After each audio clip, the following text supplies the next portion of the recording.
Good morning, কেমন আছো সবাই? আশা করছি সবাই ভালো আছো, আমরাও ভালো আছি। তো আজকে হচ্ছে বুধবার আর এখন বাজে ওই 10টা 23 বাজে। তো সকালে সব কাজ বাজ তো হয়ে গেছে, আর ও গেছে স্নান করতে, আর আমি এদিকে চা বসিয়েছি। আজকে অনেকটাই লেট হয়ে গেছে। ও আগে গেছিলো সবজি খরচ আনতে, ঘরে কোনো সবজি খরচ নেই, তো সবজি খরচ এনে দিল, তারপর ও স্নান করছে আর কি এখন। আর স্নান করে আসুক, তারপর একসাথে চা খাবো। তো 3 দিন পর আজকে ভিডিও করছি, মানে 3 দিন কোনো ভিডিও দেওয়াই হয়নি। তো তো চলো চাটা বানিয়ে নিই তাড়াতাড়ি। তো এই যে ও হচ্ছে সবজি খরচ এনে দিয়েছে, তেল এনে দিয়েছে, এদিকে ম্যাগি এনেছে 3 প্যাকেট, ডিম এনেছে এই যে, আর 1 প্যাকেট বিস্কিট এনেছে, আর হচ্ছে আলু আর হচ্ছে পটল, এগুলো নিয়ে এসেছে সকালবেলা গিয়ে। যে কোনো সবজি খরচ এনেই বিছানায় রেখে দেয়। এই বিছানাটা না, মানে কি বলবো, মানে সব কাজের বিছানা হয়ে গেছে এখানে। এই বিছানাতেই শাক সবজি যা নিয়ে আসে সব এই বিছানাতেই রেখে দেয়।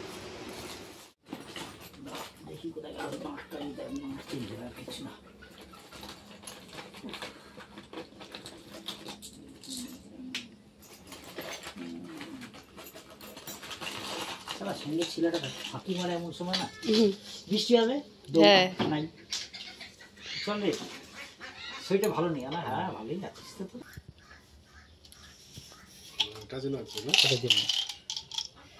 এখানে তো সার্ভিসিং এ মাথায় বাড়ি মারবে খালি।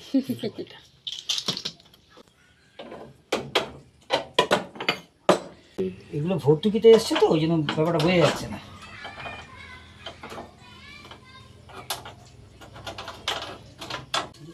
টাইট করতে হবে। আর এইগুলোকে না, এখানে একটা লিকুইড পাওয়া যায়, লিকুইডে পোষে করে। আচ্ছা, তো আমাদের চা খাওয়া হয়ে গেছে, এখন বাজে কিন্তু 11টা। তো লেট হলো তার কারণ তোমরা তো দেখলেই, মানে গ্যাসের হচ্ছে মানে সার্ভিস করছে আর কি, প্রত্যেকটা বাড়িতে, শুধু আমাদের বাড়িতে না। আলিপুরদুয়ার থেকে এসছেন উনি, তো মানে তার জন্য লেট হলো একটু চা খেতে আর কি। আমি তো চা বানিয়েছি আগে, কিন্তু লেট হলো। আর তারপর গ্যাস ওভেনটা আর কি, গ্যাস ওভেনটা দেখলো, আর হচ্ছে মানে ওই গ্যাস ওভেনটা দেখলো যে এক পাশে জ্বলে না, এক পাশে তো জ্বলে না, তোমাদেরকে আমি দেখিয়েছিলাম ভিডিওতে আগে, যে এক পাশের মানে ছোট যে ইয়েটা আছে সেটা কিন্তু জ্বলেই না একদম, সেখানে কিছুই রান্না করা যায় না, একদমই স্লো। তারপর আগে একবার বাবা ঠিক করে দিয়েছিল, তারপর আবার খারাপ হয়ে গেছে, এখন তো আর জ্বলেই না, একদমই স্লো জ্বলে, একদম কোনো কিছুই করা যায় না ওটাতে। এবার তারপর ওটা হচ্ছে মানে একটা নাট চেঞ্জ করে দিল, আর গ্যাসটা একদম পরিষ্কার করে দিল আর কি, ভেতরটাও একটা লিকুইড দিয়ে, সেই লিকুইডটা আমাকেও দিয়েছে এই যে, তো এটা দিয়ে পরিষ্কার করতে বলেছে, আর নাটটা চেঞ্জ করে দিয়েছে। তারপর উনি বললেন যে মানে এখানে নাকি কোথাও চা পাইনি, এখানে তো চায়ের দোকান নেই বললেই চলে, এখানে তো কোনো বাজার টাজার নেই না। তো বললেন যে 1 কাপ চা খাওয়াবে আমাকে, তো আমি বললাম অবশ্যই, কেন খাওয়াবো না। তারপর চিনি ছাড়া চা খান, মানে চিনি ছাড়া চা বানাতে বলেছিল উনি, কিন্তু চিনি ছাড়াই চা খায়, লাল চা। তো আমাদের জন্য তো চা করেছিলাম, তো ওনাকে আবার ওই চিনি ছাড়া চা বানিয়ে দিলাম, আর আমরা খেলাম। আমাদের তো চা আগেই বানানো হয়ে গেছিলো, মানে আমাদের তো আগেই চা বানানো হয়ে গেছিলো, তারপর ওনার জন্য আবার চিনি ছাড়া চা করলাম। উনি খেলেন, আমরাও খেলাম, একসাথেই খেলাম। উনি গেলেন একটু আগেই। আর এই লিকুইডটা আর হচ্ছে যে নাটটা চেঞ্জ করে দিয়েছিল, উনি বলেছেন আমি কিছু মানে আমি বলবো না যে এত টাকা বা অত টাকা, তোমার যা ইচ্ছে তুমি তাই দাও। তো আমি 100 টাকা দিলাম, 100 টাকা দিয়েছি, কিছু বলেননি, খুশি হয়েছেন 100 টাকা দিয়েছি, কোনো ব্যাপার, বলেছে ঠিক আছে কোনো ব্যাপার না। এখন হচ্ছে ঘরদোরগুলো মুছবো, ঘরদোরগুলো মুছে তারপর হচ্ছে রান্নাবান্না তো আছে আবার, চলো পরে কথা হচ্ছে তোমাদের সাথে। তো আমি কিন্তু স্নান দান করে চলে এসেছি, মানে ঘর দোরগুলো মুছে স্নান করে তারপর হচ্ছে এদিকে হচ্ছে ভাতটা বসিয়ে দিয়েছি, আর এদিকে হচ্ছে মানে সবজিগুলো কাটবো। সবজি বলতে তেমন কিছুই নেই, শুধু পটল নিয়ে এসছে। তো আজকে ভাবছি একটু অন্যরকম করে মানে ডিমের ঝোল করব। মানে আলু দিয়ে তো আমরা ডিমের ঝোল খাই, কিন্তু আলুর সাথে আমি ভাবছি আজকে একটু পটল দিব ডিমের ঝোলে। তো পটলের ছাল আমি ছাড়িয়ে নেব একদম, মানে পটলের ছাল রাখবই না, এইভাবেই মনে হয় ভালো লাগবে খেতে। আর পটলগুলোকে অবশ্যই মানে আগে ভেজে নিতে হবে। আর আলু তো আমি ভাতের মধ্যে সিদ্ধ দিয়ে দিয়েছি, মানে আলু আর হচ্ছে ডিম সেদ্ধ দিয়েছি ভাতের মধ্যে। তার জন্যই কিন্তু ওই বড় গামলাটাতে আজকে ভাত বসিয়েছি। তার কারণ ছোট্ট হাঁড়িটাতে মানে ভাত, আবার যদি মানে ওই ডিম তারপর হচ্ছে আলু এত কিছু মানে হবে না, জায়গা আটবে না ওটাতে। তার জন্য এই বড় গামলাটাতে ভাতটা বসিয়েছি। আর প্রেসার কুকারে জানি না কেন ভাত মানে রান্না করলেই মানে কেমন একটা মানে বেশি নরম হয়ে যায়, মার মার থাকে। যেহেতু অল্প করে ভাত রান্না করি তার জন্য হয়তো। আর প্রেসার কুকারটা তো অনেকটাই বড়, তো ছোট প্রেসার কুকার হলে হয়তো ভালো হবে আর কি। কিন্তু এত বছর থেকে তো সেই প্রেসার কুকারেই ভাত মানে রান্না করে খাচ্ছি, কিন্তু এই কদিন জানি না কেন ভালো লাগছে না। প্রায় মনে হয় 2-3 মাস হয়ে গেল, মানে 2-3 মাস থেকে আমি এরকম মানে গামলাতে বা ওই ছোট্ট হাঁড়িটাতে ওটা দিয়ে রান্না করি আর কি। বেশ তাহলে মানে ঝরঝরে হয় ভাতটা, আর প্রেসার কুকারে দিলে একদম গলে যায় আর মার মার থাকে। তো চলো তাড়াতাড়ি করে সবজিগুলো কেটে নিই, মানে পটল আলু, মানে পটল কাটবো, তারপর হচ্ছে পেঁয়াজ রসুন এগুলো ছাড়াবো, কাঁচা লঙ্কা কাটবো, মশলা বানাতে হবে আবার ডিমের ঝোলের জন্য।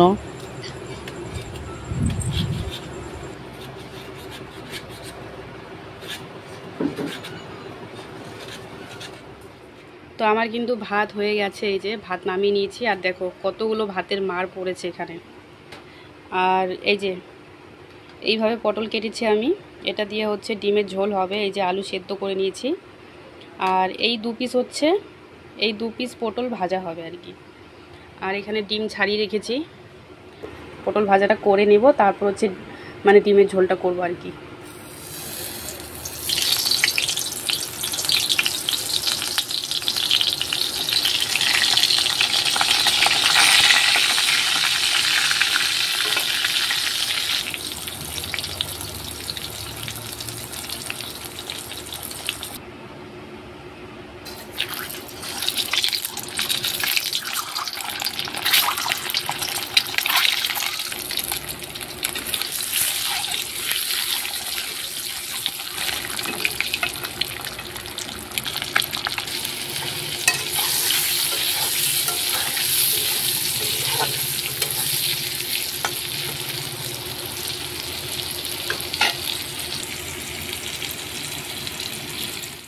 তো দেখো ডিমগুলো ভেজে নিয়ে ডিমের ঝোলের জন্য পটলগুলো খুব ভালোভাবে ভেজে নিয়েছি।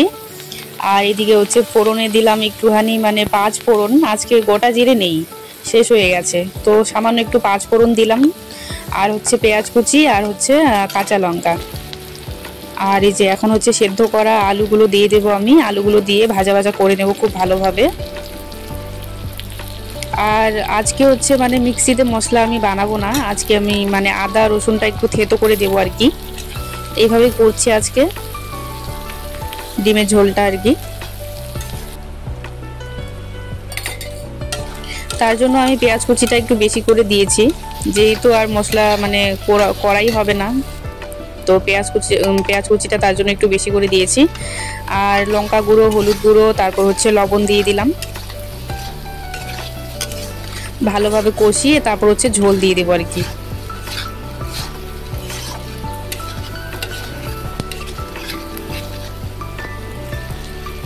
আর এই যে পটলগুলো দিয়ে দিয়েছি, পটল ডিম দিয়ে দিলাম একসাথে।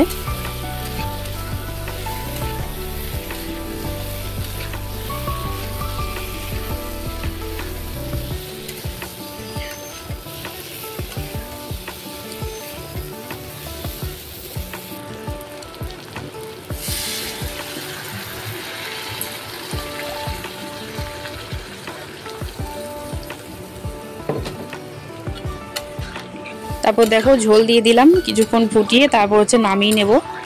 আর সামান্য একটু গরম মশলা দিয়ে তারপর নামাবো আর কি। তো আমার কিন্তু রান্না বান্না হয়ে গেছে, এই যে পটল ভাজা, আর এখানে আছে আলু পটল দিয়ে ডিমের ঝোল। দেখা যাক কেমন লাগবে এটা খেতে। ঠিক আছে, মনে হচ্ছে ভালোই হবে খেতে। এই যে 4টে ডিম দিয়েছি একবারে, মানে দুবেলার সবজি। এখানে রাত্রেও খাওয়া হবে, এটাই রাত্রে শুধু রুটি করা হবে বাস। বারবার রান্না আর কে করবে বলো? রাত্রে তো আমার কাজ থাকে, সেলাই কাজ থাকে, আবার লাইভে যেতে হয়, তার জন্য একবারেই সবজিটা আমি করে রাখি আর কি। দারুণ লাগছে কিন্তু, খেতেও মনে হয় ভালোই হবে। পটল আলু দিয়ে ডিমের ঝোল। আর এখানে তো আছে ভাত, এই যে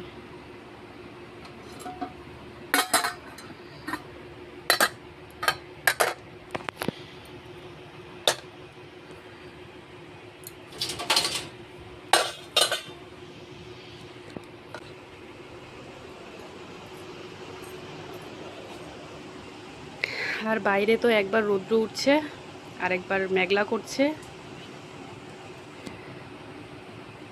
আমি একদম ঘেমে যাচ্ছে, দেখো কি পরিমাণে ঘেমেছি আমি, প্রচুর গরম লাগছিল, প্রচুর।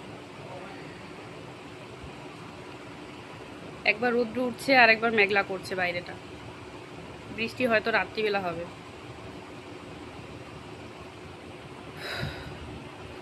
চলো একটু পরে খাওয়া দাওয়া করবো, তারপর কথা হচ্ছে তোমাদের সাথে। কাপড় এখানে আছে, এখানে আছে, আর এই যে দেখো আমার মেশিনের অবস্থা, এই যে এগুলো এখন গুছাবো, এগুলো এখন গুছাতে হবে। আগে এই কাপড়গুলো রেখে দিই এখানে, তোমাদেরকে দেখাই কি কি কাজ এসছে আজকে।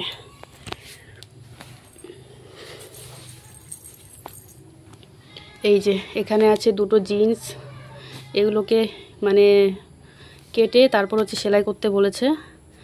এখানে আছে একটা ফ্রক, এটাতে হাতা লাগাতে বলেছে। এখানে আছে দুটো নাইটি, মানে নাইটিগুলো ফিটিং করতে দিয়েছে, আর হচ্ছে হাতা লাগাতে হবে, এটা শর্ট হাতা আছে তো হাতা লাগাতে বলেছে। এগুলো রাত্রিবেলা আমাকে করতেই হবে, তার কারণ কালকেই নিতে আসবে এগুলো। তো এখানে আছে এই যে এতগুলো কাজ, আবার তো কতগুলো করেই দিলাম। দুটো শাড়ি, একটা ফ্রক আর একটা নাইটি করে দেওয়া হলো এখন।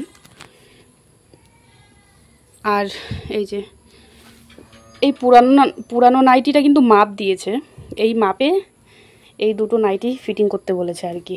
এই যে আমাদের এদিকে না নাইটি কেউ ফিটিং না করে কেউ পরবে না, সবাই নাইটি ফিটিং করে পরে।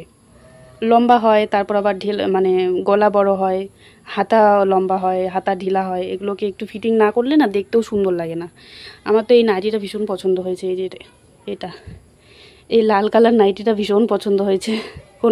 কোনো দিন যদি পাই এরকম কাপড় তাহলে আমি অবশ্যই নেব, কিন্তু আমার মনে হচ্ছে কাপড়টা বেশি একটা ভালো না, দেখতেই শুধু সুন্দর। দেখো এই যে এই জিনিসটা কিন্তু উঠে যাবে, তার কারণ অনেক দিন থেকে সেলাই কাজ করছি তো, আর অনেক জামা কাপড় বিক্রিও করেছি আমি, অনেক নাইটির পিস বিক্রি করেছি, অনেক চুড়িদারের পিস বিক্রি করেছি, অনেক কিছু বিক্রি করেছি আমি, অনেক জামা কাপড় বিক্রি করেছি। তো এখন না কাপড়টা আমি একটু দেখলেই বুঝতে পারি যে কোন কাপড়টা ভালো।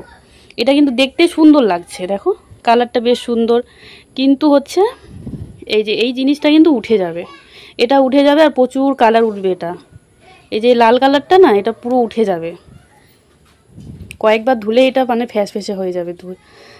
আর এটা এটা এটা তো সেরকমই আছে। তো যাই হোক, এই পুরানো নাইটির মাপ দিয়েছে, এই মাপে এই দুটো সেলাই করতে বলেছে। আর এখানে আছে দুটো কুর্তি, এই যে এগুলো মনে হয় অনলাইনের কুর্তি, মিশো থেকে হয়তো নিয়েছে।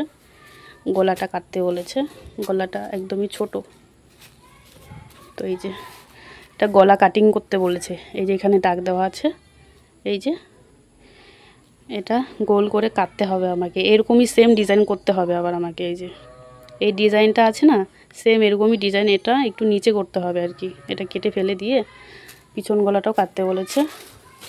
আর এই যে একটা, এটাও সেম প্রবলেম, গলাটা নাকি ছোট হয়ে গেছে, অনেক মোটা মানুষ তো একটু গলাটা উপরে উঠে যায় আর কি। তো এই যে এটা হচ্ছে গলাটা একটু কাটিং করতে বলেছে, কিন্তু এখানে তো বটম আছে, আবার হয়তো এতটুক চলে যাবে, কিন্তু এই ডিজাইনটাই পুরো চলে যাবে। আমি বললাম কাস্টমারকে, বললাম যে এটা কাটলে তোমার ডিজাইনটা চলে যাবে। এটা তো ঠিক আছে, এটা না হয় করে দেব আমি, এখানে সেরকম কোনো কাজ নেই, কাজ করা নেই, কিন্তু এটাতে তো কাজ করা আছে, ডিজাইনটা চলে যাবে। এবার এতটুক যদি কাটি আমি, তো এই পর্যন্ত হয়তো আসবে, এই একটা বটম চলে যাবে আর কি। এটা এই বটমটা আমি না সরালে সেলাই করতে পারবো না। এই যে এই বটমটা আমি না সরালে সেলাই করতে পারবো না। তো চলো এখন হচ্ছে, দেখো তো ঘরের মধ্যে মুরগি ঢুকেছে, যা। এখন হচ্ছে ঘর দোরগুলো গুছাবো। কি অবস্থা দেখো মেশিনের, মেশিনটা পরিষ্কার করতে হবে। কিন্তু মানে সন্ধ্যা হয়েই গেছে, আর ও মানে বাড়িতে আসলো একটু আগে, চলে যাবে এখন, চা খেয়েই চলে যাবে। আর যেটা হাফ প্যান্ট পরে বসে আছে যেই ছেলেটা, ও কিন্তু আমার দেওর হয়, মানে আমার মামা শ্বশুরের ছেলে। তো এসে বলছিল যে বৌদি একটু চা বানাও তো। তাই আমি বললাম ঠিক আছে, আমাদের বাড়িতে দুধ নেই, লাল চা খেতে হবে। তো বলছে ঠিক আছে, তো ওদেরকে দিয়ে দিলাম, আর আমিও খাবো একটু পরে। ওদের তো চা খাওয়া হয়ে গেছে, আর আমি এখন চা খাবো। আমি হাত মুখ ধুয়ে এলাম, সেলাই কাজ টাজ করলাম, ঘর টর ঝাড়ু দিলাম, পুরো মানে ঘেমে গেছিলাম। তো হাত মুখ ধুয়ে এসে এই যে এখন চা খাবো। ঠান্ডাই হয়ে গেছে আমার চাটা। আমার এক দেওর আর হচ্ছে আমার বর, ওদের দুজনকে দিয়ে দিয়েছিলাম, ওরা চা খেলো, চলে গেল ওরা এখনই।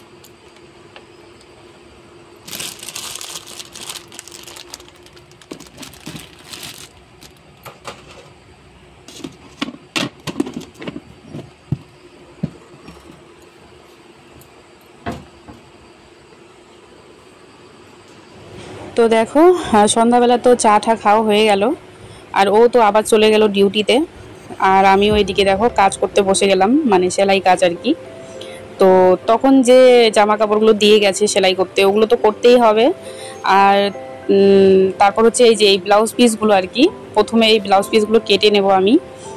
3টা ব্লাউজ পিস মানে কাটতে হবে, কিন্তু একটা ব্লাউজ পিস আমি খুঁজেই পাচ্ছি না, জানি না কোথায় রেখেছি, খুঁজতে হবে। তো দুটো তো খুঁজে পেয়েছি, এই দুটো মানে কাটছি এখন বসে।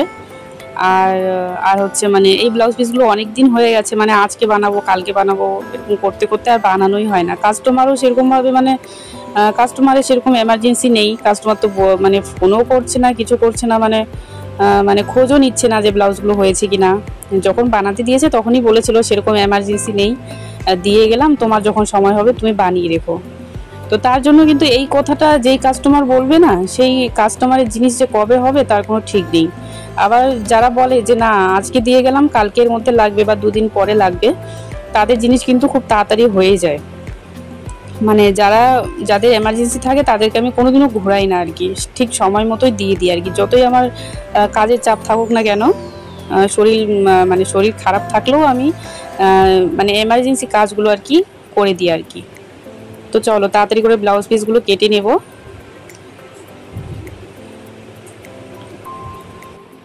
আর ব্লাউজ পিসগুলো কাটার সময় এত অসুবিধা হচ্ছিল, যেহেতু আমি বিছানায় বসেছি, মানে কি বলবো আর, মানে কাটতে এতটা অসুবিধা হচ্ছিল। আমি পাকাতে বসলাম না, তার কারণ তখন একবার ঘর পরিষ্কার করা হলো, এখন আবার মানে পাকাতে বসবো। আবার মেন কথা হচ্ছে মানে নোংরা তো হবেই, আর সাথে হচ্ছে মানে নিচে যদি বসে আমি কাটতাম, মানে পাকাতে যদি বসে কাটতাম ব্লাউজ পিসগুলো, তাহলে কিন্তু ফ্যানটা অফ করে কাটতে হতো। তো প্রচুর ঘেমে যেতাম, গরম লাগতো, তার জন্য আমি বিছানায় বসেছি। কিন্তু অনেক সমস্যা হচ্ছিল ব্লাউজ পিসগুলো কাটতে আমার। তো বিছানায় বসেছি, তাহলে মানে ফ্যানটাও অফ করতে হলো না।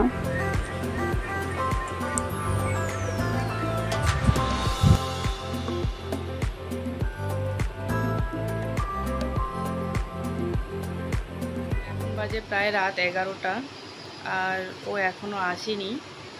তো ও আসলে তারপর খাওয়া দাওয়া করবো। আর হচ্ছে তোমরা তো দেখতেই পারলে যে সেলাই কাজ করছিলাম, মানে ব্লাউজ পিস কাটলাম, তারপর এতগুলো কাজ দিয়ে গেছে, সেগুলো সবগুলো কালকেই চেয়েছে, কালকে বিকেলবেলা। তো সেগুলো কয়েকটা হয়ে গেছে, মানে কয়েকটা করে নিয়েছি, আর হচ্ছে কয়েকটা বাকি আছে। ওই 2টো নাইটি 2টো কুর্তি বাকি আছে। তো সেগুলো না, তখন তো বললাম যে কুর্তির যে গলাগুলো কাটিং করতে হবে, তো ওটা একটু ঝামেলা হয়, ওটা মানে একটু সময় লাগে। তো অনেকটাই রাত হয়ে গেছে, তো আমি ভাবলাম তাও 10টা অবধি করেছি, 10টা পার হয়ে গেছিলো। তো রাত 10টা অবধি সেলাই কাজ করলাম, আর ঘুম পাচ্ছে প্রচুর, চোখ মুখ দেখলেই বুঝতে পারবে। কেমন একটা লাগছে, ভালো লাগছে না শরীরটা। তো তার জন্য ভাবলাম যে দুটো নাইটি আর দুটো কুর্তি ওটা না হয় কালকে দিনের বেলা পরে নেব। কালকে একটু ঘুম থেকে একটু তাড়াতাড়ি উঠবো, উঠে তাড়াতাড়ি রান্নাবান্না করে তারপর হচ্ছে ওই 12টা-1টার মধ্যে করে রাখবো। ওরা তো বিকেলবেলা আসবে নিতে। এবার এতগুলো কাজ মানে একদিনেই করাটা না ভীষণ কষ্টের। আর তার মধ্যে আজকে দিয়ে গেছে 5টার দিকে। সকালে যদি দিয়ে যেত তাও হতো, সকালে দিয়ে গেলে দুপুরবেলা বা বিকেলবেলা আমি কয়েকটা করে রাখতে পারতাম। তাও তো কয়েকটা মানে সঙ্গে সঙ্গেই করে দিয়েছি। দুটো শাড়ি আর দুটো নাইটি মনে হয়, না না, দুটো শাড়ি, একটা নাইটি আর হচ্ছে একটা মনে হয় ফ্রক, এই কয়েকটা করে দিয়েছি সঙ্গে সঙ্গে। ওই একই কাস্টমারের, দুজন এসেছিলো, দুজনের আর কি। তো কয়েকটা করে দিয়েছি, আর না হলে তো আজকে আরও মানে চাপ হয়ে যেত। তো ও আসলে খাওয়া দাওয়া করবো। তো আজকে ভাত খাবো, আজকে আর রুটি টুটি বানাবো না। ভাত আছে দুপুরের, ডিমের ঝোল আছে, ওটা দিয়ে খাওয়া দাওয়া করে নেব। তো চলো আজকের মতো ভিডিওটা আমি এখানেই শেষ করছি। সবাই খুব ভালো থেকো। ফিরে আসছি আবার নতুন ভিডিওর সঙ্গে। ভিডিওটা ভালো লাগলে সবাই একটু লাইক কমেন্ট শেয়ার করে দিও। আর হচ্ছে চ্যানেলে যদি নতুন হও তাহলে অবশ্যই চ্যানেলটা কিন্তু সাবস্ক্রাইব করে রাখবে, ঠিক আছে? চলো, গুড নাইট, টাটা।